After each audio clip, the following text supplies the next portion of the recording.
Hello YouTubers, coming at you today with an idea I had because I have a lot of these buckets that are still planted. Some of them are a little bit, kind of dying back a little bit, but I want to plant in them and not disturb them and just leave them in until they're done planting. So these ones I put holes in, and I'm having a lot of problems with Bermuda grass, so it's coming through because there's holes in the bottom. So I'm not going to plant like that anymore until after I get the Bermuda grass done. But these ones are already, rooted. So with a lot of these, I did a little watering system like this, like a backup watering. So I would fill this up, and there's small holes, or I put towels to seep in. So there's a hole in there where the water can go down towards the roots. But I don't want to pull these plants up yet, and I don't want to have my laundry room filled up with a lot of plants like I did for the summer, and then half of them don't make it into the ground. So I'm trying to direct seed a lot of my fall garden. So right here was one of those Crystal Glacier bottles. I'm sorry, I don't have editing systems or anything yet for my videos, so sometimes there's going to be some noise. I live right where there's a lot of trucks that drive by. Well, anyways, so this is the one I took out, and I have two of these little things left. I put a couple little food scraps on the bottom and then covered this with soil. And then I planted some of the kale seed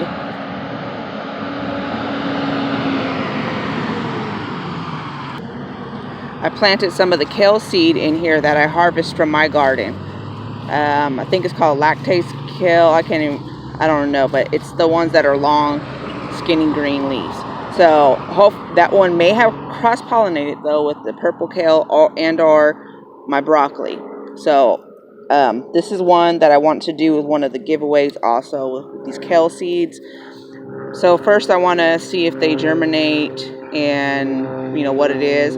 But if you guys don't mind a cross-pollination, I could send some of those and some of my broccoli seeds, which I have tons of, which also might be cross-pollinated or hybrid, because I didn't cover it either, and I wasn't, this is my first year really getting into stuff, so I didn't really know the full extent. So after I use these two containers like this into the hole, and I put a little bit of soil because this is not the same shape, I'm going to cut the gallons. And some of them are up high because you can see how these went down because I did the composting in place. So I think that it does pretty good for as far as fertilizing the plants, but it does go down. Some of them went down almost halfway, or like halfway. So what I've done with some of my newer ones composting in place, I just composted it down and let it go to the halfway point. Basically, I put in my green and my brown compost and then put some soil on top. So most of this food scrap and stuff from the garden, leaves and stuff like that, and let it go down, and then kind of do a second layer. And I planted some peas in there. So I already did a lot of kind of seeding in different places. I'll show you some of the places. Right here is where most of my peppers are. It got a little crowded, so I had some melons and stuff. There is another melon plant still alive, but the two melon plants made very, very tiny melons and then died off. So I planted whole beans on the side of each of these trellises, so that way all this stuff can stay in. So I did some direct seeding. I have an area over here where the squirrels digged up some of my pea seeds before and planted it here, and it did really well. So I planted down here on the bottom of this trellis, and then these corns that didn't do too good, I cut down some. So I'm going to end up taking those down, and I'm probably going to put some more trellises and do some more peas, because I'm going to plant a heck of a lot more peas. So it's about time to start getting your seeds in the ground. So I did the peas here, and I'm going to or some beans there. I'm going to be doing them in my lettuce garden too, to kind of re-bolt it with nitrogen, because they are nitrogen fixers. So I have this double up with the pot is sitting into a compost, which is mostly brown. So it's not doing as good as another one I have that's the bottom is bottomed out into compost. So this one I'm going to put some beans in it too. And here's some peas that already sprouted up, and these came off of the pea plant that was already there. So this is going to be good nitrogen in here, so I might plant some lettuce seeds in here. I have a bunch of lettuce seeds that I haven't harvested either, so I'm going to make a video kind of showing how I separate my seeds and everything. So this is another zucchini plant. I just showed you a zucchini plant a second ago, and look how huge these leaves are. And this was planted way after the other one, and it has the same size pot into compost. This is a mostly nitrogen compost because it's mostly fruits and vegetable scraps. So this one here is a lemon cucumber. I plan on planting some beans in there, but I'm a little skeptic because it's like it bent, or it kind of tilted over from the way the compost, I guess, was breaking down. So I don't know if I want to wait until this one ends its life before I plant anything in there, but I'm probably just going to go ahead and plant some in there before, because I don't want to wait too long.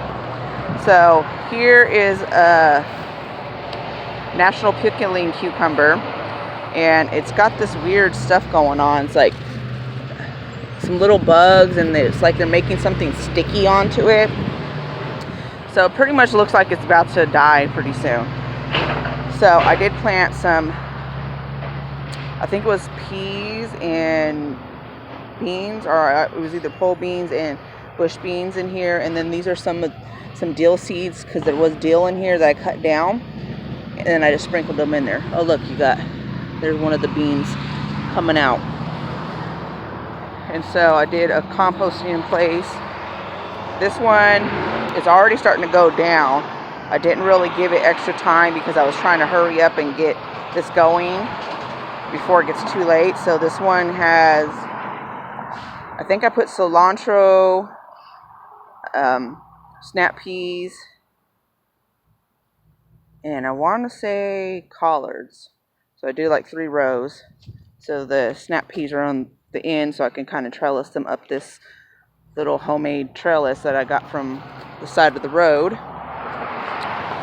And these are 2 newer bins that I did not let compost down and then restart them, but I put a lot more soil than I did my other ones. This one is sugar snap peas, and then I think I put purple kale and spinach in this one. So these ones all here, see, these may not even give me any good corn, but hopefully something that I can steal the seeds or take the seeds from. I got bell peppers in there, sweet potatoes. So these ones here, this one, this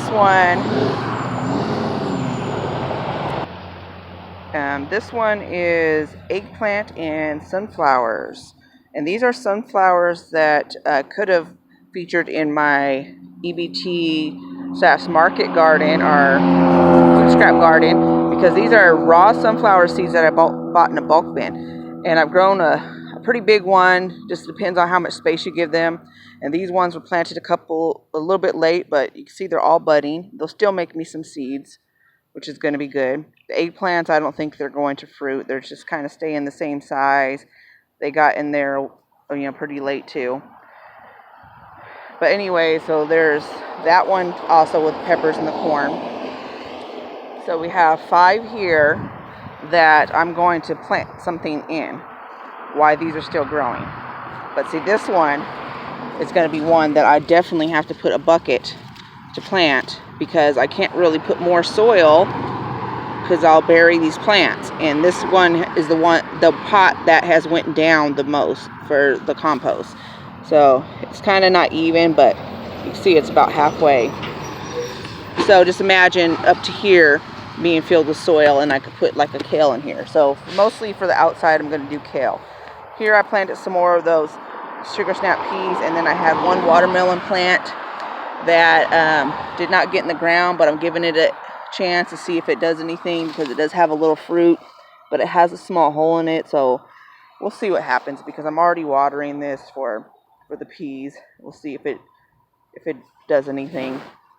There's not going to be much time before it starts getting cold. And so here's a pumpkin plant that I put two seeds in, and a plant that I didn't really affirmate to this part of the yard, so it kind of died automatically, but it was pretty long, and I put it in too late also. So you guys see how bad I am. Look at all these little plant starts that never even made it into the ground, and there's no point in putting them in the ground now. Well, some of them, like the tomatoes, maybe even these eggplants. Okay, one of these eggplants are actually flowering in this little pot, better than the ones that are in the ground or in the big pot. So I'm going to put them into bigger containers and bring them indoors before we start to see frost. So I had tomatoes in this other bed that I showed you guys there, and it kind of mimicked the same thing here, but this bed gets shade most of the day, so it gets indirect sun. But look at these tomato plants compared to the ones over there. They did get in probably a few weeks before, but they're just massive. This side not so much, but over there I think they probably get a little bit more sun. But they gave me so many tomatoes. And then I have some Swiss chards in here. So with this bed, I need to also go ahead and plant some pole beans on the side, because I'm running out of peas, or just get some more peas, because I do like the peas a lot. But I want to try with the pole beans a lot as well, because I didn't really get much green beans. So I figure if I have quite a bit of plants, and so we got a trellis here, so the same thing. So we're going to get nitrogen going good on all of these plants, and wherever I need to, I'll just kind of stick a pot like this, or some kind of homemade thing, because I got these at the 99-cent store, and they got rid of all their gardening stuff. So things like this I can use with stuff I already have, as long as it's mostly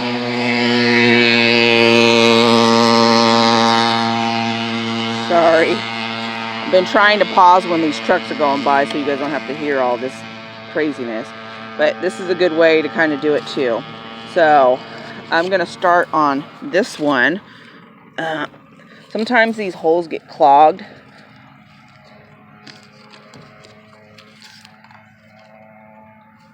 If I could do this with one hand. Try to anyway. Ooh. So that one, the water hasn't been coming out, because sometimes the holes do get clogged up. So I'm putting this in there, and you can see like there's a hole already there. So now I can fill that with soil, but I have a bucket here that I'm kind of this is starting another composting in place. Ew, that smells so gross. I know, you guys, I'm bad about not putting on gloves. Just a little bit of grits, and I'll just throw just a little bit in there, just to give it a little bit more nutrients. The stuff is going to break down as the stuff breaks down, and add my soil mix. And here I just got different organic soils mixed together, basically whatever I get on sale.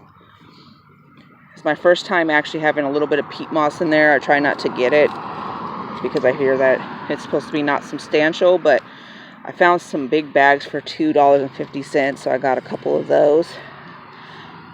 So so a little bit more than a third of peat moss in here. And that's how I do it. I'm just, gardening on a budget. So this is going to be easier for me than making compost piles, just because I have a lot of squirrels and different things. So I have a compost pile, and there's like tons of palm tree sprouts coming out of it because the squirrels keep freaking burying all the seeds. So I'm going to give that just a tiny bit of space up on the top. And a lot of people say, oh, don't do that on clear and blah, blah, blah. You know, I got some plants that I did this with cups, with clear cups, and they work fine.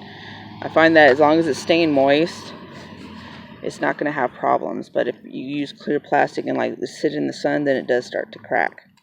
So then I'll just put my seeds in there. I don't have my seeds out, and to sprinkle whatever I'm going to put. And it's really to your preference how many you want to put. And then I just take about a handful or so and sprinkle that on top, and then water it in. And so that's going to be a good way for me, because like I said, I do have squirrels. So if I just put fresh pots out here soon when it starts getting cold, they are going to be planting all kinds of stuff. So right here, I got these guys everywhere too. These are acorn trees. So I haven't dug any up. I pulled a few out of my garden beds, but you could see like even here in the wood chips. Some of these probably just fell because this is right by the palm tree. And I got two large female palm trees. But there's those little acorn trees are not from my garden at all. And so, you know, here's one I cut back.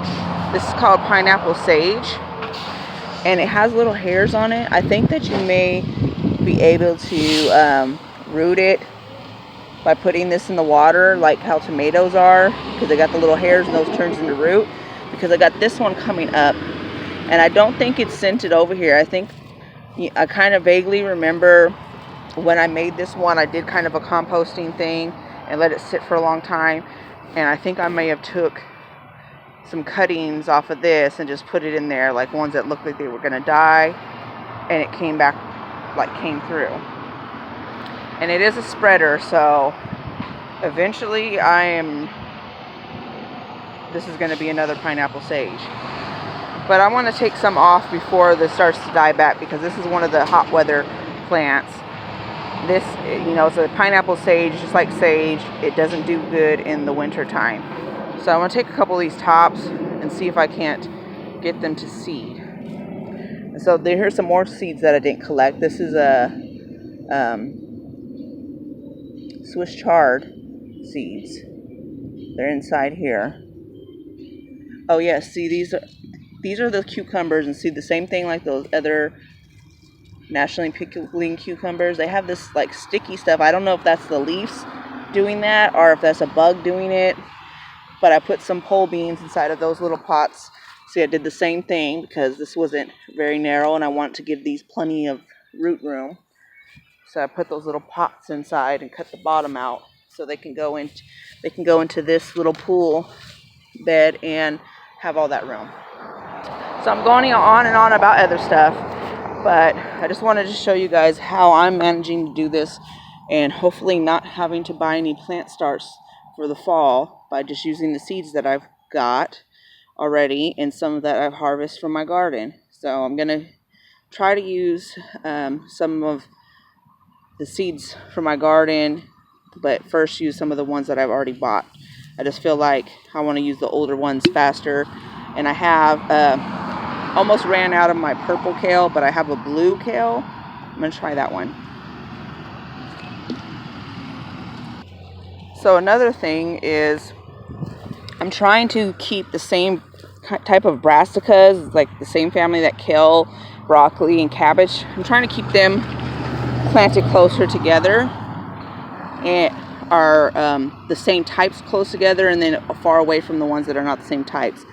So this one is my kale that I got, and the kale was a kale that I had bought from Home Depot, a 6-pack, and I trimmed them back and they're beginning to leaf again, but I have in one of my beds where they're at, see, I'm kind of being a little generous on my seeds I'm putting in, just because I have a lot.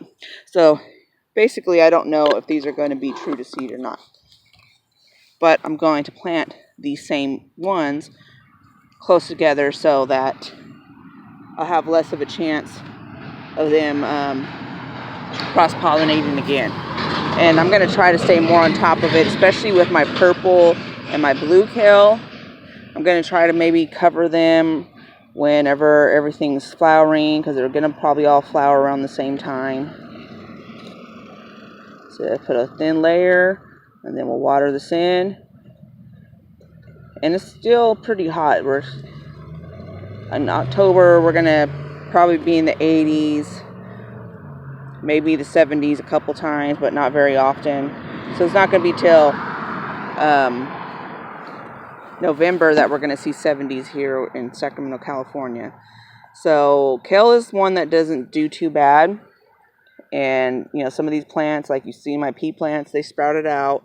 They know when it's time to sprout out. And over there, it's a little bit more shady. Over here, it is quite a bit more sun.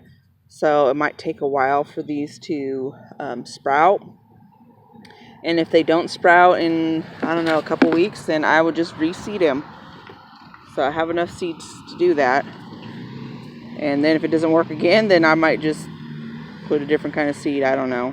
Because every time I've reseed it, then something else will just still come up. So we got this water that didn't want to come out. Let's go ahead and water this yellow squash. And I'm going to use a little bit of the water into this. See, I'm not being super gentle because, you know what? In nature, that's not how it is. As I was saying, in nature, you know, watering can get very, very hard, or, you know, that's probably a little bit intense, but if it works, it works. If it doesn't, it doesn't. If all else fails, then I will get me some plant starts. So I have another, what do I do with my scissors? I don't know what I do with my scissors, but basically I just cut a little hole and then cut all around here and then cut the bottom off, and then I can use this one as a planter as well. So I'm going to be signing off, you guys. Make sure you like, subscribe, and comment. And just let me know how you like anything, if you're trying things and how they're going. And let me know if you guys want me to do the seed giveaway now. That's going to include some arugula, broccoli, and kale seeds that I harvest from my own garden. All right, you guys, have a blessed day.